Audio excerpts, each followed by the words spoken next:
Selamat datang di podcast Merapi. Ngobrol random, namun tetap sopan, santun, santuy. Halo sahabat PMI, sebelumnya kenalin aku Khairiyah yang akan nemenin sahabat PMI pada episode podcast Merapi kali ini. Sahabat PMI, pada tanggal 17 September 2021 bertepatan dengan hari jadi PMI yang ke-76. Tahun ini PMI mengangkat tema tentang bergerak bersama untuk sesama. Sejalan dengan tema tersebut, episode podcast Merapi kali ini kita akan bicara tentang relawan muda bergerak untuk sesama. Tentunya kali ini saya tidak sendirian sahabat PMI. Nah, saat ini saya sudah ditemani oleh narasumber yang mungkin bisa menginspirasi sahabat PMI di rumah. Yuk langsung kita sapa beliau. Halo Kak Jenny, bagaimana kabarnya hari ini? Ya, halo Kak Hoir. Halo juga sahabat PMI. Alhamdulillah hari ini kabarnya luar biasa seperti biasanya. Oke, baik. Langsung saja ya Kak Jenny ya, soalnya mungkin sahabat PMI di rumah juga sudah penasaran. Sekarang kegiatannya Kak Jenny apa ya? Kalau untuk saat ini statusnya masih mahasiswa, jadi kegiatannya masih berkutat dengan kegiatan di semester akhir dan juga masih berkegiatan juga di bidang kerelawanan tentunya sebagai KSR dan ikut bantu dalam kegiatan posko di PMI gitu. Ada lagi? Sementara itu sih Kak. Banyak sekali ya kegiatannya, terlihat cukup padat. Ya lumayan. Oke, lalu apa yang membuat Mas Jonif ini tertarik di bidang kemanusiaan? Padahal jika dilihat tadi kegiatan kerelawanan ini kan banyak sekali dan sangat padat dan sepertinya sangat menguras tenaga. Padahal kan Kak Jonif juga masih kuliah. Ya sebenarnya kegiatan kuliah ataupun perkuliahan ya terutama di semester akhir itu memang cukup padat sih juga, tapi ikut kegiatan relawan tuh karena apa ya, di bidang kemanusiaan juga sosialnya tinggi, jadi karena senang aja di dalam dunia kemanusiaan, jadi ya happy aja sih walaupun capek tetap jalan terus. Begitu, oke. Nampaknya nih Kak Joni itu banyak sekali yang motivasinya agar bisa terjun di dunia kerelawanan ini. Mungkin bisa diceritakan awal mula dulu ketika masuk KSR itu seperti apa? Ya, terima kasih Kak Fahri ya. Jadi awal mula dulu nggak tahu sih sebenarnya nama KSR itu apa atau PMI itu apa ya. Tahu itu awal-awal ketika masuk semester 1 itu dulu ada kayak sosialisasi tentang unit kegiatan mahasiswa seperti itu. Kemudian ada KSR tuh. Nah, KSR tuh apaan sih? Nggak jelas, nggak tahu apa itu gitu kan dulu awal-awal. Nah, sama teman-teman tuh kemudian diajakin. Nah, ketika diajakin itu kok pelatihannya wah seperti ini, teman-teman benar-benar dilatih kayak mental dan fisiknya gitu. Itu udah mau mundur, udah nggak jadi ikut, males seperti itu. Tapi kemudian ada rekan atau teman seangkatan itu yang ayo ikut terus aja sampai selesai gitu. Jadi ya kemudian merasakan kekeluargaan di sana sih, jadi sampai sekarang masih bertahan dan seolah sampai seterusnya. Ya, mantap ya, padahal dulu awalnya bukan dari hati, tapi sekarang akhirnya benar-benar tulus ya. Dulu memang sejujurnya dulu memang agak tekanan sih karena wah seperti ini banget ya, nggak kayak yang lain gitu, tapi memang hasilnya sampai ke hati sih. Apalagi dulu masih maba, banyak masih tugas. maba gitu, bener banget. Oke, langsung lanjut ya. Mas Jonif ini kan dulu pernah menjabat sebagai Ketua Unit KSR Poltekkes Komunikasi Jakarta, betul? Iya Kak. Nah pastinya sudah banyak kegiatan yang dilakukan. Mungkin bisa diceritakan kegiatan apa yang sudah pernah dilakukan baik sebelum menjabat sebagai Ketua Unit maupun setelahnya, dari mulai kegiatan yang regional mungkin sampai internasional. Ini berarti yang kegiatan individu ya Kak ya? Boleh diceritakan aja apa yang mau diceritakan. Iya, Kak Hoir juga sahabat PMI ya. Kegiatan sebenarnya di KSR itu ada masa yang mudah, ada yang masa yang sulit tentunya. Ketika di awal-awal kita ikut kegiatan KSR itu lebih banyak berkegiatan di internal KSR itu sendiri. Kayak kegiatan seminar, kemudian kegiatan kemanusiaan ataupun penjagaan emergensi, bantu untuk rekan-rekan yang relawan yang sudah lebih senior seperti itu kan. Nah, selain itu juga ketika menjabat sebagai seorang komandan ya, tentunya sudah beda tanggung jawabnya juga. Ya. Sana saya lebih fokus ke arah peningkatan kapasitas anggota sih, lebih tepatnya. Lebih ke arah bangun program dan sarana fasilitas untuk rekan-rekan sih, lebih ke arah sana. Kalau untuk kegiatan KSR sendiri yang di tingkat regional ataupun nasional tuh ada latihan gabungan tentunya. Latihan gabungan itu kayak pelatihan kedaruratan yang diikuti oleh rekan-rekan KSR PMI se-Jogja. Kemudian kalau kegiatan yang tingkat nasional kita ada seminar nasional yang diadakan oleh rekan-rekan KSR gitu.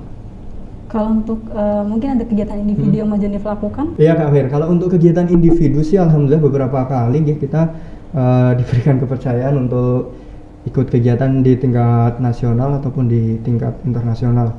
Dulu pernah ikut di kegiatan temu karya relawan tingkat nasional itu di Purwakarta, Jawa Barat itu. Kemudian kalau untuk yang di tingkat internasional Kak Khair itu waktu itu mengikuti kegiatan pertemuan relawan internasional di Malaysia. Itu kegiatannya salah satunya adalah penanaman pohon dan juga diskusi untuk antar relawan sih seperti itu. Menarik sekali ya ternyata kegiatannya. Saya pengen tanya yang tentang di Malaysia itu berapa hari ya Kak Jonif di sana? Kalau di sana itu sekitar 1 minggu Kak Khair. Oh lama, cukup lama. Terus kegiatannya selain menanam pohon ada lagi? Di sana kegiatannya ada speech ya kayak menyampaikan kesan-pesan kita di sana, kemudian pandangan kita terhadap perubahan iklim ataupun tentang kegiatan kemanusiaan yang antar negara seperti itu sih. Oh gitu. Lebih ke arah sana. Luar biasa sekali ya sahabat PMI, ternyata kegiatan ketika kita menjadi relawan. Oke, sekarang kita langsung lanjut ya. Tadi kan kita sudah bicara tentang kegiatan ketika Kak Jonif masih menjabat di KSR perguruan tinggi. Lalu bagaimana dengan saat ini Kak Jonif pada situasi pandemi ini? Apakah ada kegiatan yang sudah diinisiasi oleh Kak Jonif? Kalau untuk di masa pandemi saat ini itu status saya sebagai di KSR memang sudah bisa dibilang alumni ya, sudah bisa dibilang terlepas dari tugas. Tapi memang untuk saat ini kita lebih banyak mendorong adik-adik kita KSR yang menjabat saat ini untuk ikut terus berpartisipasi dalam kegiatan kemanusiaan. Nah, lebih tepatnya inisiasi bersama sih, karena dalam masa pandemi ini semua dibutuhkan. Jadi memang kita lebih banyak bergerak untuk mengajak rekan-rekan membantu untuk teman-teman kita yang terkena COVID-19 seperti itu. Boleh tahu itu kegiatannya itu nanti spesifiknya itu seperti apa? Oh, mungkin iya. penggalangan dana atau seperti apa? Iya Kak Khair, jadi untuk kegiatan kita di KSR itu selama pandemi itu memang inisiasi bersama ya Kak Khair, lebih tepatnya. Kegiatan kita antara lain mendata teman-teman kita yang terkena COVID-19, kemudian kita ikut bantu dalam penyediaan logistik yang lebih ke arah makanan dan kebutuhan pokok sih seperti itu. Kalau untuk program lainnya ya kita membuka teman-teman ataupun mahasiswa secara umum untuk memberikan uluran tangan juga dalam bentuk bantuan pendanaan untuk teman-teman kita yang sakit seperti itu. Oh gitu, luar biasa sekali ya Kak Jonif. Kalau boleh tahu itu sistem pengumpulan dana itu seperti apa ya? Apakah hanya boleh dikumpulkan oleh Sivitas Akademika kampus Kak Jonif atau boleh oleh masyarakat umum atau bagaimana? Ya, kalau untuk pengumpulan dana ini karena sifatnya dana terkumpulkan donasi ya, dalam bentuk donasi, artinya kita tidak membatasi baik itu untuk Civitas ataupun masyarakat umum. Tapi memang untuk kebanyakan yang memberikan bantuan itu dari Civitas, baik itu dosen ataupun teman-teman mahasiswa ataupun organisasi mahasiswa sih biasanya itu, karena bantuan-bantuan itu kan perlu kita pertanggungjawabkan untuk penyalurannya dan sebagainya. Jadi memang kita memanfaatkan menggunakan QR code dari bank yang menyediakan untuk open donasi begitu. Oke, kalau boleh tahu sasaran spesifiknya itu yang seperti siapa gitu? Jadi apakah juga termasuk Civitas atau boleh juga masyarakat umum atau bagaimana? Untuk sasarannya yang mendapatkan, Oh ya, mendapatkan bantuan.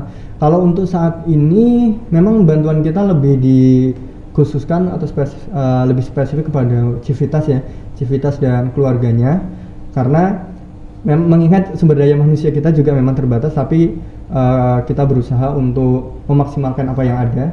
Jadi memang untuk saat ini kita lebih ke arah Civitas kita terlebih dahulu. Baik itu mahasiswa, mungkin kalau misalnya ada teman-teman yang positif hari ini misalnya, nanti silahkan juga menghubungi ke teman-teman KSR supaya bisa kita bantu untuk dukungan logistiknya seperti itu. Oke, mantap sekali ya sahabat PMI program dari teman-teman KSR ini. Oke, lanjut Mas Jonif. Setelah tadi Mas Joni banyak memaparkan kegiatan KSR, kegiatan kerelawanan. Nah, menurut Mas Joni sendiri, relawan itu perlu bergerak seperti apa di masa pandemi seperti ini? Ya, Kak Khair ya, kalau misalnya ngomongin tentang pandemi itu kan sebenarnya banyak keterbatasan ya, teman-teman pasti mau kesana nggak boleh, kesini nggak boleh, ya, betul. Mau belanja pun susah kan, seperti itu harus geraknya terbatas. Ya. Jadi buat teman-teman nih, jangan jadikan pandemi itu sebagai pembatas untuk melakukan kebaikan. Jadi semampu kita, sekuat tenaga kita, sebisa kita tetap usahakan untuk memberikan yang terbaik, memberikan pelayanan yang terbaik. Apalagi di KSR itu kan kita punya visi dan punya misi juga tentunya untuk kemanusiaan. Artinya selalu ada celah, selalu ada kesempatan yang bisa kita buat. Tinggal kita mau bergerak atau enggak, seperti itu. Jadi ya cari peluang. Baik Kak Jonif, kira-kira rencana kegiatan apa yang akan dilakukan Kak Jonif ke depannya di masa pandemi ini? Ya, untuk kedepannya memang rencana atau secara pribadi ya memang akan lebih fokus ke arah pemulihan COVID-19, terutama kita nanti mendukung, karena program pemerintah saat ini adalah kegiatan vaksinasi begitu. Jadi untuk dalam waktu dekat ini kita akan lebih support untuk memperluas atau jangkauan kepada masyarakat yang belum vaksinasi, sih lebih ke arah sana. Karena untuk saat ini kita juga punya aktivitas yang cukup padat juga bersama dengan PMI DIY begitu di posko terutamanya. Jadi kita juga ya panggilan kemanusiaan untuk ikut terus bergerak begitu. Oke, tadi sudah diceritakan banyak sekali kegiatannya. Sekarang saya mau tanya nih, kira-kira apa suka dukanya berada di dunia kerelawanan ini? Ya, terima kasih Kak Khair. Kalau tentang suka duka ya, aduh agak susah ya. Suka pasti ada, tapi duka juga biasanya nggak terlewat ya. Ya, mungkin dukanya dulu ya Kak. Ya. Lebih boleh. Dukanya dulu ya. Kalau dukanya itu dalam kegiatan kerelawanan atau yaitu namanya organisasi, itu pasti ada hambatan, terlepas itu dari manajemen waktu ataupun dari cara kita mengatur kegiatan itu seperti apa. Kemudian juga support dari orang-orang di sekitar kita yang kadang itu tidak selalu mendukung apa yang kita lakukan. Jadi itu kita harus cari gimana sih cara keluarnya. Aduh, masalahnya seperti ini, kita harus bagaimana ini. Kadang itu membuat secara psikologi tertekan ya. Nah, ya mungkin lebih ke arah sana sih. Kalau untuk sukanya nih Kak Khair itu banyak banget sih. Coba satu yang paling keluarga. Keluarga. Cukup mendalam ya sahabat PMI. Oke Kak Jonif, tadi kan sudah ceritakan banyak. Kira-kira ada momen tertentu yang paling berkesan untuk Kak Jonif atau tidak ya? Kalau momen yang terkesan banyak sih, tapi kalau yang paling terkesan itu ketika kita pelantikan KSR sih, ketika dulu semester 1 diklat bareng teman-teman, kemudian diakhiri dengan kegiatan gladi Medan. Itu yang luar biasa sih, sampai sekarang akan, ya mungkin seumur hidup akan selalu teringat. Apa yang dirasakan aja nih? Bangga, terharu? Semuanya Kak, seneng, bangga, terharu, kayak kita tuh berjuang dari nol sampai wah, nggak bisa dijelaskan dengan kata. Ya, tapi seru banget sih dan luar biasa sih. Oke Kak Jonif, ini terakhir, mungkin Kak Jonif ada pesan untuk masyarakat umum atau terkhususnya pemuda agar tertarik di bidang kemanusiaan. Ya Kak Khair, buat teman-teman ya, sahabat PMI, setiap orang itu punya kekurangan, tapi juga Allah atau Tuhan Yang Maha Esa itu juga memberikan kelebihan. Jadi pesan buat teman-teman ini secara pribadi,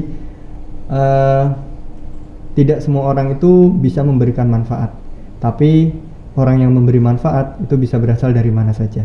Jadi tetap semangat. Oke, luar biasa sekali. Terima kasih ya Kak Joni untuk Ya, terima kasih, waktunya Kak Mary, ya. pada episode kali ini. Semoga apa yang sudah disampaikan bisa bermanfaat untuk kita semua. Oke, baik sahabat PMI, itu tadi bincang-bincang kita bersama Kak Jonif. Seru kan episode kali ini? Jangan lewatkan episode selanjutnya. Dadah!